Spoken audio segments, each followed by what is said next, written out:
Titanic নামটা শুনলেই চোখের সামনে ভেসে ওঠে একটা স্বপ্নের জাহাজ, যেটা কিনা ইতিহাসের অন্যতম বড় একটা ট্র্যাজেডির সাক্ষী। ভাবা যায় ইংল্যান্ড থেকে নিউ ইয়র্ক যাওয়ার প্রথম যাত্রাতেই জাহাজটা কিংবদন্তি হয়ে গেল, তবে অন্য কারণে। চলুন আজ আমরা এই গল্পটাই শুনব, কিভাবে এত বিশাল একটা জাহাজ তার প্রথম সফরেই হারিয়ে গেল।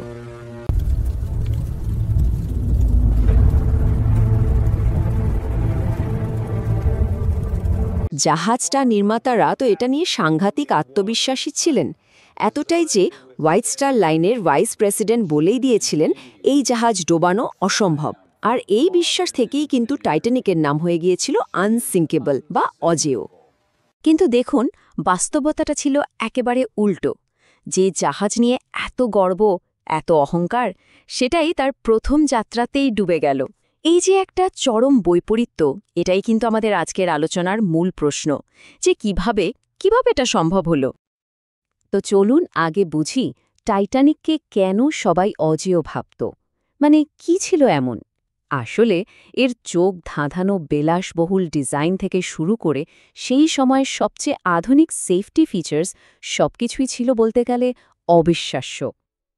একবার ভাবুন তো, প্রায় 269 মিটার লম্বা, 53 মিটার উঁচু একটা জাহাজ, আজকের দিনে যার দাম প্রায় $400 মিলিয়ন। ভেতরে কি ছিল না? গরম জলের সুইমিং পুল, জিম, বড় বড় রেস্তোরাঁ, এমনকি তুর্কি বাথও। তবে আসল আকর্ষণ কিন্তু ছিল এর সেফটি সিস্টেম, ডাবল বটম ঢাল আর 16টা ওয়াটার টাইট কম্পার্টমেন্ট। এই দুটো জিনিসের ওপরই ভরসা করে সবাই বলতো জাহাজটা ডুববেই না। কিন্তু এত কিছুর পরেও কিভাবে সবটা গড়বড় হয়ে গেল?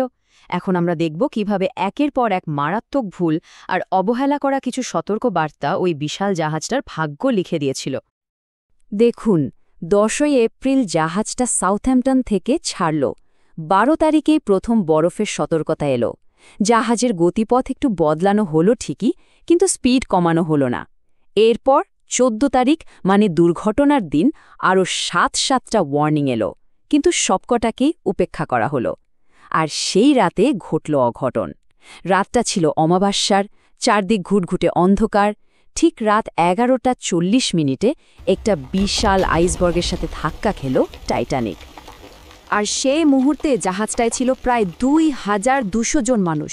ভাবুন, 2200 জন! এদের মধ্যে যেমন ছিলেন সেই সময়ের বিশ্বের সেরা ধনী ব্যক্তিরা, তেমনই ছিলেন সাধারণ কিছু মানুষ যারা একটা ভালো জীবনের স্বপ্ন নিয়ে আমেরিকা যাচ্ছিলেন। আর এখানেই সবচেয়ে বড় ধাক্কাটা লাগে। জানেন, 2200 জন মানুষের জন্য লাইফ বোটের ব্যবস্থা ছিল মাত্র 1250 জনের, মানে প্রায় 1000 জন মানুষের জন্য বাঁচার কোনো উপায়ই রাখা হয়নি। কারণটা কি? কারণ একটাই, নির্মাতাদের সেই অন্ধবিশ্বাস যে জাহাজটা তো ডুববেই না, তাহলে আর এক্সট্রা লাইফ বোট দিয়ে কী হবে। ভুলের তালিকাটা এখানেই শেষ নয়, আরও একটা মারাত্মক ভুল হয়েছিল। ঠিক যেদিন দুর্ঘটনাটা ঘটল, সেদিনই একটা লাইফবোট ড্রিলের আয়োজন করা হয়েছিল, মানে আপৎকালীন পরিস্থিতিতে কি করতে হবে তার একটা মহড়া। কিন্তু ক্যাপ্টেন সাহেব সেটাকে জরুরি মনে করেননি আর ড্রিলটা বাতিল করে দেন। তো ঠিক কি হয়েছিল? কেন আনসিঙ্কেবল জাহাজটা ডুবে গেল? আসলে আইসবার্গটা জাহাজের নিচে নয়, বরং পাশ দিয়ে ঘষে বেরিয়ে যায়। ফলে ডাবল বটম ঢালের সুরক্ষাটা কোনো কাজেই আসেনি। আর এই ধাক্কায় 16টা ওয়াটারটাইট কম্পার্টমেন্টের মধ্যে 6টাতেই ফুটো হয়ে যায়।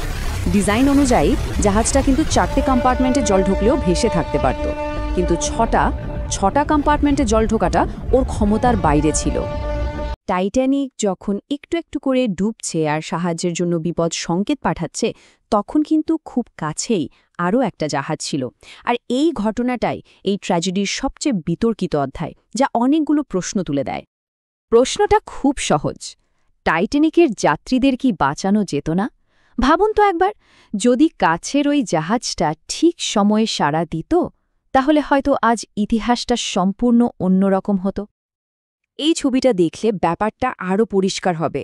একদিকে দেখুন আরএমএস টাইটানিক সাহায্যের জন্য রকেট ছুটছে, এসওএস সিগন্যাল পাঠাচ্ছে আর দ্রুত ডুবে যাচ্ছে। আর অন্যদিকে মাত্র 37 কিলোমিটার দূরে দাঁড়িয়ে আছে এসএস ক্যালিফোর্নিয়ান। তারা রকেটগুলো দেখতেও পেয়েছিল, কিন্তু তাদের রেডিও অপারেটর রাতের জন্য রেডিও বন্ধ করে ঘুমোতে চলে গেছিল। কি মর্মান্তিক একটা পরিস্থিতি, তাই না? ক্যালিফোর্নিয়ান জাহাজের ক্যাপ্টেন স্ট্যানলি লর্ড একটা মারাত্মক ভুল করে বসেন। উনি যখন ওই বিপদ সংকেতের রকেটগুলো দেখেন, উনি ভাবেন ওগুলো হয়তো টাইটানিকের ধনী যাত্রীদের পার্টির আতশবাজি।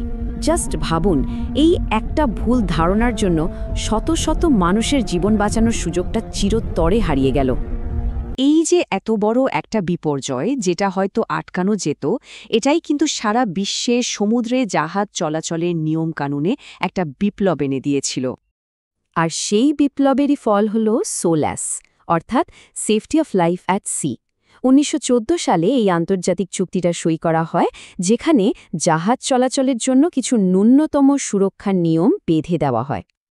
এই সোলাস চুক্তির সবচেয়ে গুরুত্বপূর্ণ 3টে নিয়ম কী ছিল?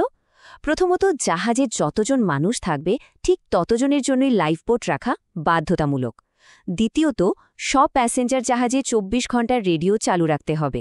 আর তৃতীয়ত, উত্তর আটলান্টিকে আইসবার্গ ট্র্যাক করার জন্য তৈরি হল ইন্টারন্যাশনাল আইস পেট্রোল। খেয়াল করে দেখুন, এই 3টে নিয়মই কিন্তু টাইটানিকের ভুলের সরাসরি সমাধান। তো এই তো গেল ইতিহাসের কথা। এবার চলুন একটু বর্তমানে ফেরা যাক। টাইটানিকের শেষ পরিণতি কী হল? জাহাজটা এখন কোথায়, কী অবস্থায় আছে?